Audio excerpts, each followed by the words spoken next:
Hello to you. So happy to see you on our YouTube channel here at Improov. I'm Sandrine Gressard and I'm really pleased to welcome you here. We got some great videos to show you. This next one's really exceptional. I hope you enjoy watching this video as much as we had fun making it for you. Remember, you can subscribe to this channel to get all the other videos that we're coming out with on a regular basis. Make sure you don't forget to hit that bell so that you get notified, and give us a little like, of course, if you like it. And then we'll just play the video now so that you can enjoy it and learn how to be more efficient, how to save time, and how to enjoy life that much more. So we're talking about phishing. Now, we're not talking about the phishing, but it is. The reason why it's called phishing is because they went fishing and they catch you, right? So how do they do it? They do it through fraudulent emails. And so we're going to show you an example of a fraudulent email, but there's also voice phishing. And so these techniques are used by cyber criminals to trick users into revealing sensitive information again. So you see, it's always the same thing. It's just different ways of getting to the same information. So they want to get your passwords, they want to get credit card information, they want to get other confidential information, maybe your social insurance number, maybe date of birth, etc., so that they can steal your identification. So they can do, there's another technique called baiting, there's pretexting, there's quid pro quo, and just a bunch of other techniques. So some of these, well, most of these start with fraudulent emails. And that's what we need to recognize, is that the phishing technique is really about fraudulent emails. And so there's all different types of terms: the spear phishing, the whaling, the corporate phishing, phishing malware, smishing, which is on SMS by mobile device. I don't know if you've noticed, but on your phone now, there's more and more nasty stuff coming in. And then there's vishing, which is voice phishing, directly with voicemail, or even baiting. So all of these techniques have one thing in common. They impersonate either somebody you trust, or a company you trust, or a bank, or some kind of institution that you're familiar with.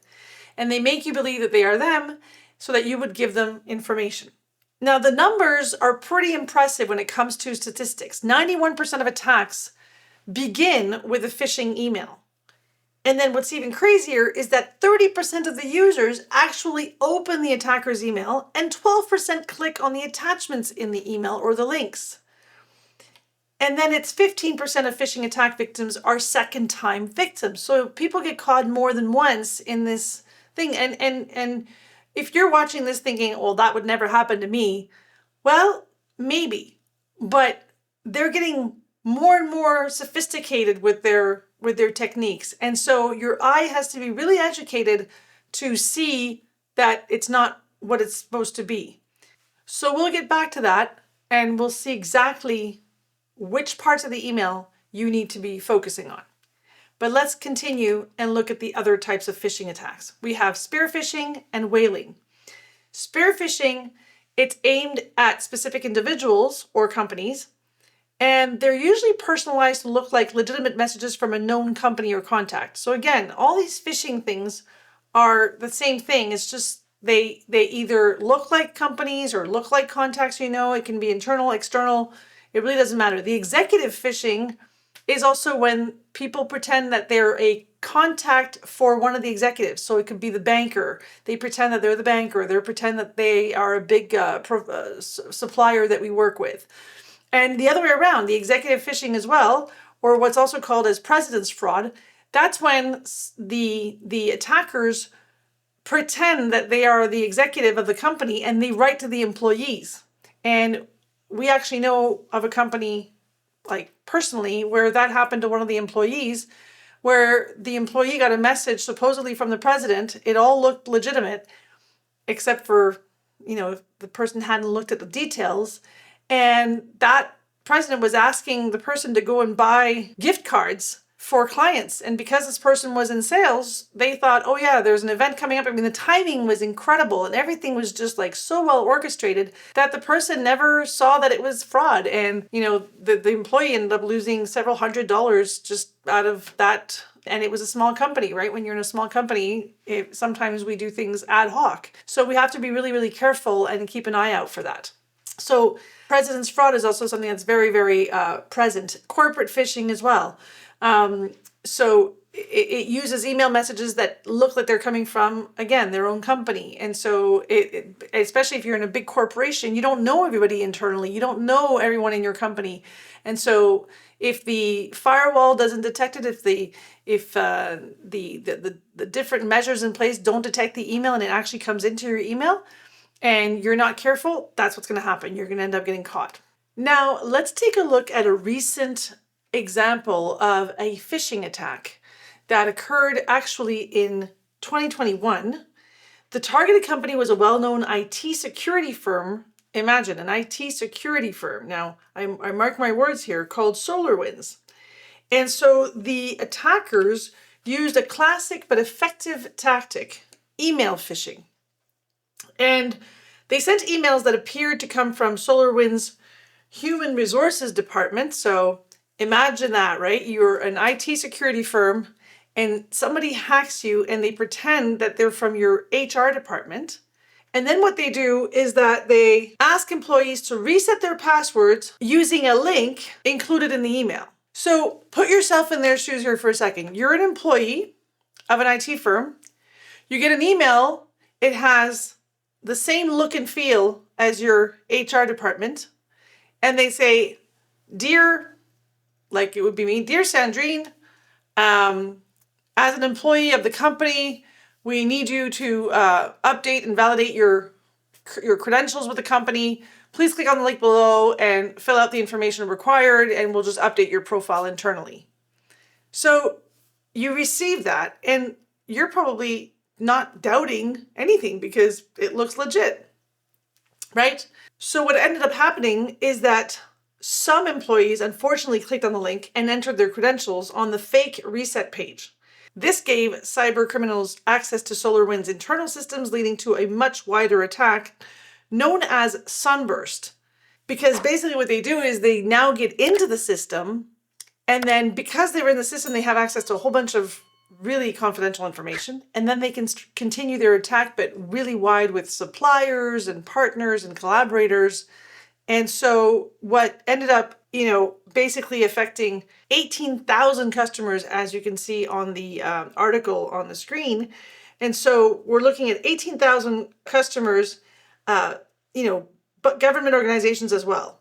So this story highlights how devastating a phishing attack can be.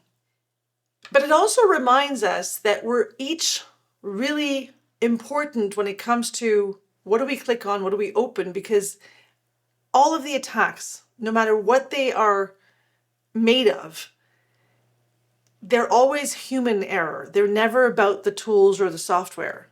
The tools or the software are the means to the end, but the way to get in and the way to do the harm is through the people, because we're not solid enough in our knowledge. And this is why you're here, so it's great that you're taking this course. So just be really aware that whenever you receive any email asking you for any kind of information, double check the email address behind the actual name that's written there. So how do we recognize a fraudulent email? Well, you've got to check the sender. And so what you're looking for in the sender is you're looking for that exact email address. So what do I mean by looking at the email address? Well, these two examples you're seeing here on the screen, if you look at the top one, the one from the Apple support, you see how Apple, it says Apple at web4.profitwh.com. You agree with me that's not an official apple.com email address, because it would say Apple, or it would say applesupport.com, or it would say support.apple.com. It would say something that says apple.com, or it would even say iTunes. Doesn't matter. It would say something that you know is a domain from the Apple world. And so that's your first trigger. On the right-hand side, it's supposed to be coming from Canada Post. Except if you look at the address, it says at gmx.com. Now, I'm sure gmx.com is not an official Canada Post email address. So that'll trigger something that says, you know what, that doesn't look right. And then the links, when you hover over the links, if you hover over a link, you will see exactly what the link says. So when you check the link, you'll see, for example, this person is supposedly from msvu.ca, which is like a university. And in fact, it's not, it's supposed to be from the HR department. And in fact, it's not. If you look at the click here and you hover over it, you will see that the address says it's coming from something else. So it's not at all what it says that it's from. It's not at all from the Mount St. Vincent University and from the HR department. So I would never ever click on that link because it'll probably end up being a Trojan virus or a malware that's installed or some kind of nasty piece of software that would create issues on your computer. So you really don't want to go down that path. Very important to say, you know what, before I click on any link, I will bring my mouse over it, hover over it, and see what happens. And if you don't see anything and you're still unsure, just don't click. Don't click. Send a message to the person that apparently has written to you, like a new message, create a new message, write it out, say, hey, I just received a message from you apparently. I don't feel that it's real. You can take a print screen, put the print screen in your message, send it to the person, see what happens. And then that way you'll know. And then if the person says nope, then you delete it and you report as spam and you make sure you don't click on it to open anything. So that's the really good way for you to understand what is legitimate versus what is fraudulent. Okay. So of course you want to be wary of urgent requests. We talked about that previously. You want to make sure that if anything is urgent, then probably it's not true.